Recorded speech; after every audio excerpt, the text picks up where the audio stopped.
In our last video, we went to a little pub right when we got off the ferry here in Ireland, and Benny was our waitress. And she told us that this weekend in this city that we're in right now was a big arts festival that specialized in like murals and stuff. Now, timing won't let us be here for the weekend, but we got to looking at it and it's a pretty cool city. So today we are taking you to Waterford, Ireland, the oldest city in Ireland. And I think the Vikings may have started it way back in the 900s. And we're gonna start our tour of this place on the Viking Triangle so we can learn more about it.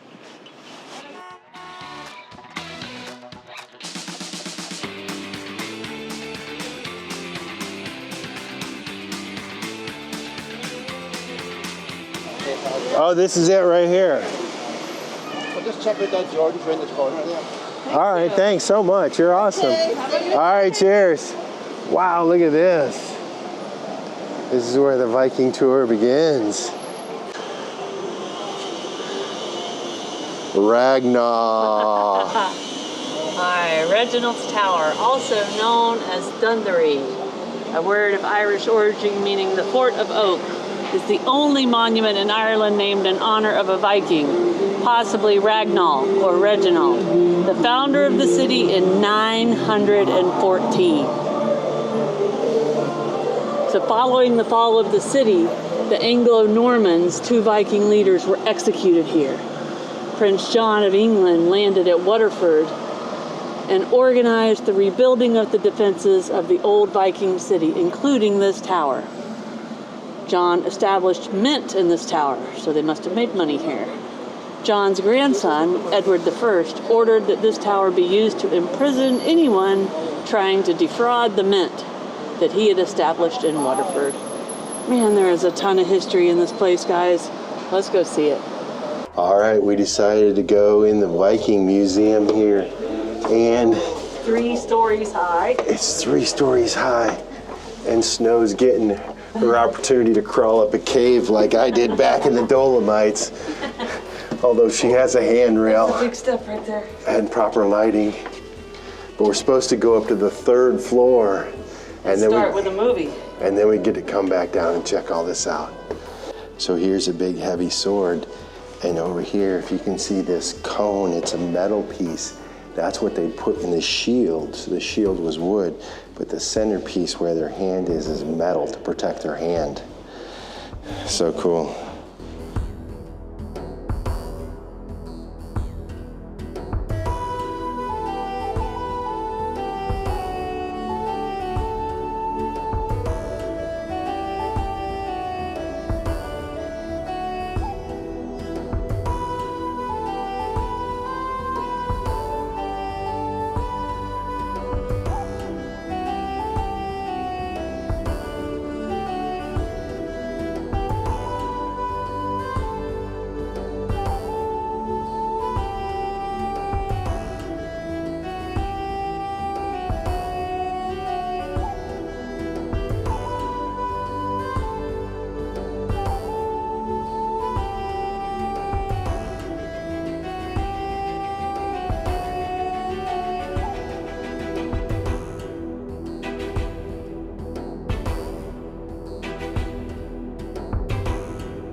Little trick I've learned in all my cave walking days. You walk with your hand in front of you so it hits the top before your head does. So a cathedral has stood on this exact site since 1096. Now, somewhere along the 12th century, a more formal cathedral was built when the Archbishop of Canterbury declared this some sort of a special place. But a really famous wedding happened in that church or cathedral in the 12th century, And that was that the Vikings had a really solid hold on this place, and Waterford was like, they couldn't be taken. Well, a king offered his daughter to this famous warrior type person named Strongbow. And in exchange, Strongbow came and finally ran the Vikings out of Waterford. Well, that wedding of the king's daughter and Strongbow happened in a church that stood on this exact ground. Now, of course, it's been rebuilt a few times since then, but this plot of land's got some cool history on it. So we have decided that Waterford is a cool little city, off the beaten path. Not many tourists hit this place, but that Viking history was really, really interesting, especially since way back before we moved into a van, we got addicted and watched all of the Viking shows. And Curt believes that in a former life he was a Viking. So this was a cool stop. It's a wonderfully welcoming little city. We recommend it if you've got time to bounce down here. We'll get an early start in the morning and head out maybe towards the southern coast, but we have to decide tonight. Right now, we don't have a real plan. We got to get one.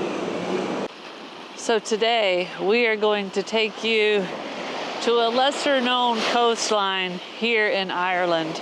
This is on the southeast coast, and it's called the Copper Coast. And that is because back in the mid 1800s through the late 1800s, there was a copper mining boom that happened along here.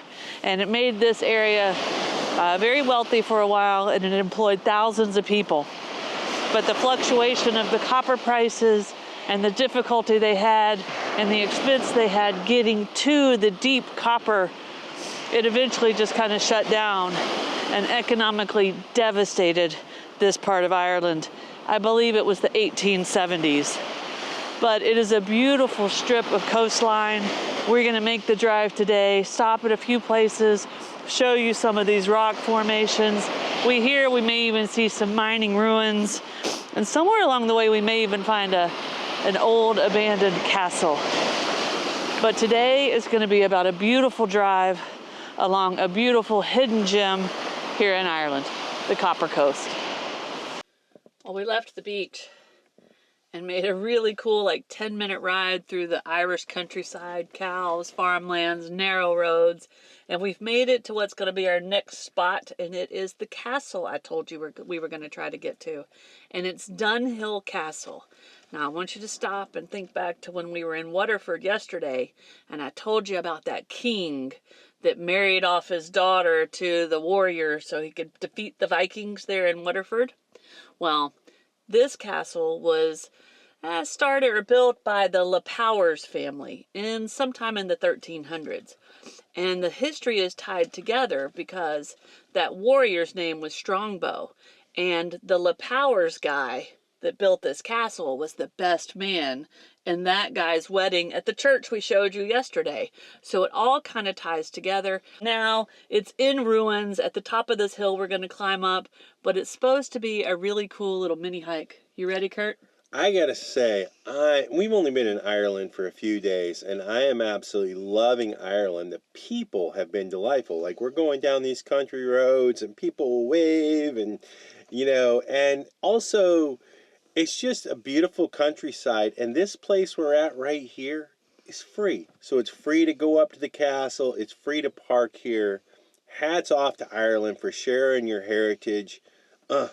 Loving Ireland. Well, we're on our way up to the castle, and it's a pretty exciting moment, but first we've got this walk up the hill, and the reviews say it's steep, so we'll see. Snow's got the walking sticks.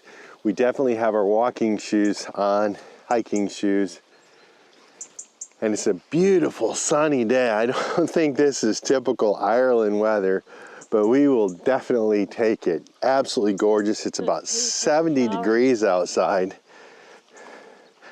And there's flowers here, and there's bees buzzing. There were a lot of locals at the beach we were just at commenting on the beautiful day. I definitely don't think this is normal. And we've reached the first obstacle. Giant steps. Snow's like, these steps are about knee high. But it's not a long hike, so she'll be okay. And just like that, there it is. And it's kind of in its raw state. And so it's been battered and beaten down and weathered. But it's not all done up, all touristy. And a lot of the places we've seen in Europe, when it's an old city or village, are filled up with shopping and all this other stuff. So you don't get the feel of it like you do when it's raw. And you can see the vines growing up. It's really cool. It looks like we get to crawl up and go inside of it. Stunning. So here we can see what we're looking at is sort of the main tower. And you can see the walls surrounding them. And so we would have came up kind of over here, I believe. And so, as near as I can tell so far, a lot of these structures are gone. And mainly what's remaining is the towers. It does look like there's some remnants of some of the out parcels. But we're gonna go up here, climb up here, and get a look inside. Up here we can definitely see some remnants of maybe the wall or some of the outside structures. And it looks like, oh, look at the big archway there. And there's stairs up on top, so we'll definitely go up there. But let's go inside first and take a look. Wow, this is pretty cool, guys. Again, you can see the arch stairway up on the top. And I don't know if these are windows or just places that have been blasted out.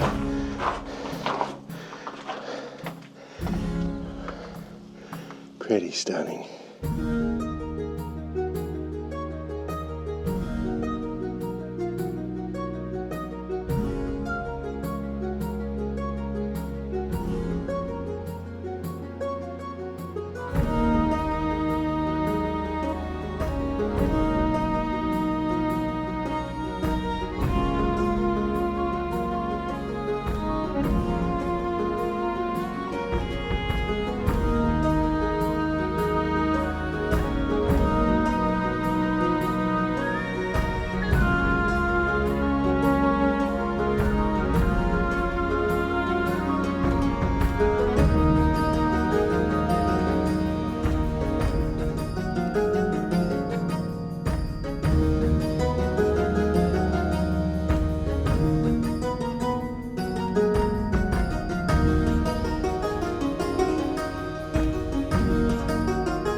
All right, guys, it's been a fun time. The wind has picked up a little bit. The breeze has picked up. Looks like the cloudiness is moving in. We've heard that you'll get 4 seasons in a single day here in Ireland. And we may be experiencing that. We're not sure, but Snow's cautiously making her way down this steep incline here. She's got her walking sticks and she's working it. Guys, I've said it before, I'll say it again. Even on just trails that are, you know, safe and have a few steps. If you're like me and you've gotten a little wobbly in your old age, pick you some of these up. And these have lasted us, I don't know, 3 or 4 years on some crazy trails. I'll put a link so you can get some of these if you want. If you don't want these, get you some. They're good. We have left the castle. We are headed back to the coast where we have a few more nice beach spots marked out that we think we can get to. But welcome to single track roads. This one's about 1 mile long with very few places for passing locations. So y'all keep your fingers crossed. that this pops out pretty soon on a bigger road before we come up on somebody and somebody's got to back up. Oh, there's a little pull off. That one would work. I think it's safe to say that we are off of the main touristy path. Trees. Which is really kind of cool because, well, we're not encountering a lot of traffic. But even for people who are walking down the street, it's a little crowded. But we like it like this. Well, I wonder if this is a bike trail. I like it like this. I'm not sure the Snow gets a little nervous when it's like this. Oh, there's a place you could pass if you had to. They're really few and far between on this road, guys. What do we got? Another half a mile? Oh, look at that up there. It looks like there's some cool stuff. Yeah.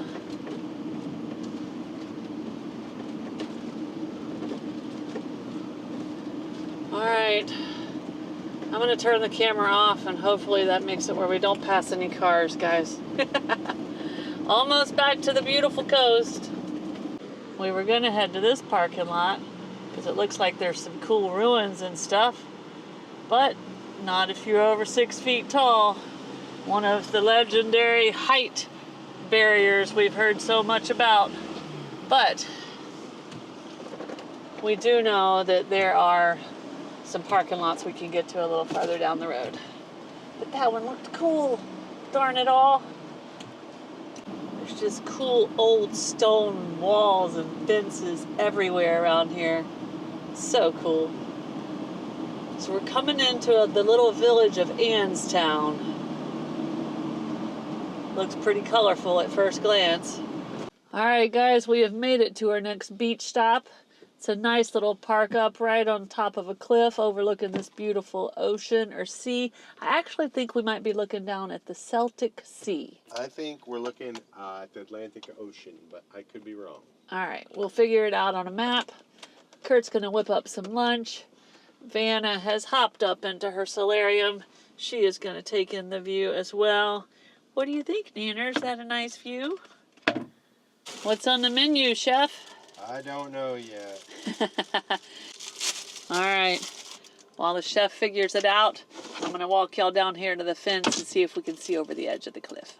Now, this area is actually a UNESCO Global Geopark. And it covers this whole area that's outlined in the orange. So we just went through this little area here called Annestown. So we're probably right here somewhere on this peninsula. This was our first stop, somewhere right in here. Tremor. The castle is probably up here somewhere. So we still have quite a bit of beautiful, beautiful coastline to drive through. Just look at the panoramic views. One of my favorite things is watching waves crash onto a rocky coastline. I love the sound, and I love the way the waves turn white when they hit the black rocks. Wow. Ireland is something, guys. All right. The chef has cooked up some Brunswick stew. It smells good. It looks good. I'm sure it's going to taste good. And we got an epic view back here behind us. We're going to eat our lunch and then take you guys to the next stop. All right, we are on the lookout for our campsite now. We think this spot might be a little too windy. We're going to try the next one, which is only like 1 minute down the road, and see if it's sheltered from the wind a little bit. But I wanted to point something out. Ever since we crossed over from France to England, Curt has been our full-time driver. I was a little bit afraid of the left-handed sided roads, or the wrong side of the road, whatever side they drive on, when we were in England, because it was so crowded. This road so far here in Ireland today has been good. So I'm going to give it a whirl. I'm going to drive on the wrong side of the road. So let's go. All right, I'm pulling out onto the road. I got to remember, stay left, stay left. Ooh. We're on the wrong side of the road. 400 meters, turn left. Here we go, guys.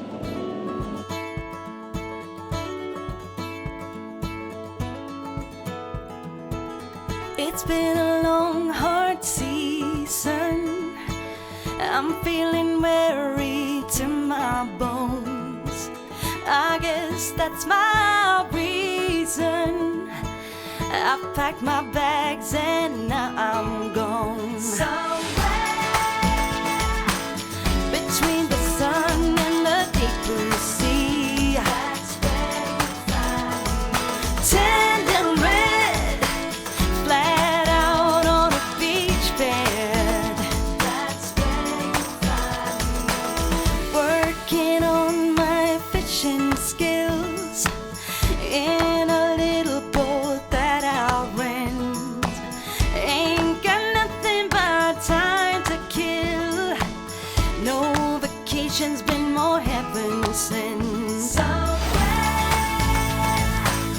between the sun and the deep blue sea. That's where you find me. Tan and red, flat out on a beach bed. Move it, Missy. It's windy out here. You gotta let me in. There's caves, and as the water comes in, the waves come in and fill those caves. It makes a big old splash and a big old whoosh. But she absolutely is loving Ireland. And gee, I tried to get him out here, and he was a little skittish. It's kind of windy, and it's not unusual with the cats. When it's windy, they don't like it. But there's all these little trails out here and this grass, and there's something in them, maybe some kind of mice or what. But look at this little explorer.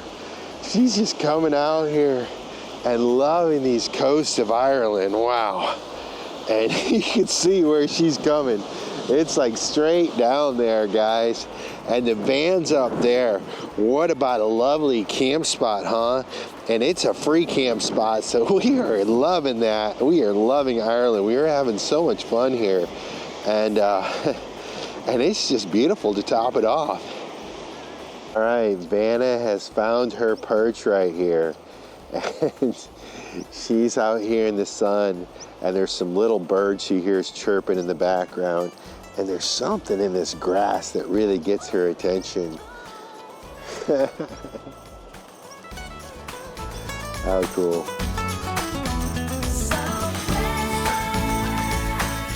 Between the sun and the deep blue sea. That's where you find me.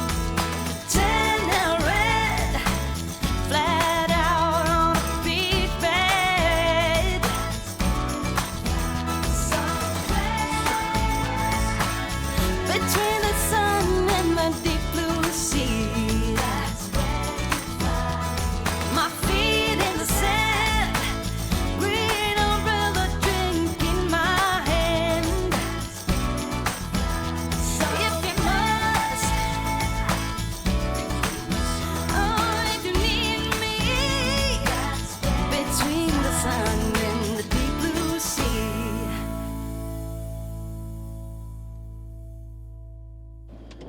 Good morning from a roadside parking lot here on the Copper Coast Drive. It was a really peaceful night, even though there was a little bit of wind, not too much. But we woke up to rain and clouds And wind. and wind. But we are moving on. Let's see what we can find to get into today. So if you're thinking about van life along this coastal drive, we can vouch for several free places that you are allowed to park up right next to this beautiful Celtic Sea, which we did do a little bit of research and we found out it is the Celtic Sea right here until you get out a ways and the continental shelf falls off to deeper water. That is where it turns into the Atlantic Ocean. Well, we got detoured because of some road construction. We were gonna take y'all down and actually show you some ruins from the mining phase that sit right on the coast. But the road construction has that section closed. But it did put us on a little farming road where we saw some cows and sheep. There's a lot of cool history here, you know. As Snow told you, back up there at the towers in Waterford is where they had mint. The Vikings, when they conquered it, made a mint, and this is the Copper Coast. and so they used to mine the copper here, and so it kind of would bring the whole story together for us and, well, for you. So we're disappointed we didn't get to see it, but we're glad we got to learn the history, and we're really enjoying this coast. Now it's rainy, overcast, and windy. We're hoping it changes throughout the day like it often does in Ireland, as we hear, but it's still really beautiful through these country drives with the cattle, the rolling hills, the sheep, and this beautiful coastline. So we're gonna make the best of it and enjoy our little ride here. We have come to the end of what is considered the Copper Coast Drive. Now, it's also known as the Waterford Greenway, with a lot of bikers and stuff like that, a lot of walking and hiking trails. But on the west end of it is the city of Dungarvan, that is a little coastal, I guess I'd call it a city. Bright colors, little markets, a lot of little bustling activity, cool, colorful little main street with the old buildings, and of course everything has that traditional Irish name, which to us is kind of, I don't know, I mean... It was a really pretty place and really cool. On a different day, we might have stopped and had something to drink or a snack or something and done a little walking, but really enjoying this little drive there. Yeah, it's been a nice drive, and that was a nice way to end that section of the drive. Now we're looking for a grocery store and then a campsite. While we're taking you guys on this really pretty drive on a rainy day through Ireland, I thought we'd pop in and tell you we just rolled 76,000 miles on our odometer. We get asked a lot how many miles we have on this thing. And for you guys that work in kilometers, that is 122,310 kilometers. All of it driving around the world. I think a lot of people think maybe we should have more miles than that. But if you paid attention to our journey, we don't do a lot of zigzagging back and forth. We make a logical way through the country and kind of drive straight through for the most part. Now Europe's been a little bit different, where because of Schengen we have to zigzag back and forth. But 76,000 miles has been quite a journey, let me tell you. So we went through the southern city of Cork, which is the city that's part of County Cork. So when you hear people talking about going to Cork, Ireland, it actually probably includes the whole county. But this is a nice sized city with some cool looking stuff right along a river here that dumps straight into the sea. But we stopped at the grocery store, the Lidl, picked up a few things, and we have headed to a campsite just north of the Blarney Castle. So this place is called Blarney Caravan and Camping. And some of you may have heard about the Blarney Castle, and we're going to take you there, but not until our next episode. If you liked this video, be sure to hit that thumbs up button. It really helps us a lot. And if you want to see more of our videos, be sure to subscribe to our channel and hit that notification bell so you know when new videos come out. We'll see you guys in a few days from somewhere out here in the world. Cheers.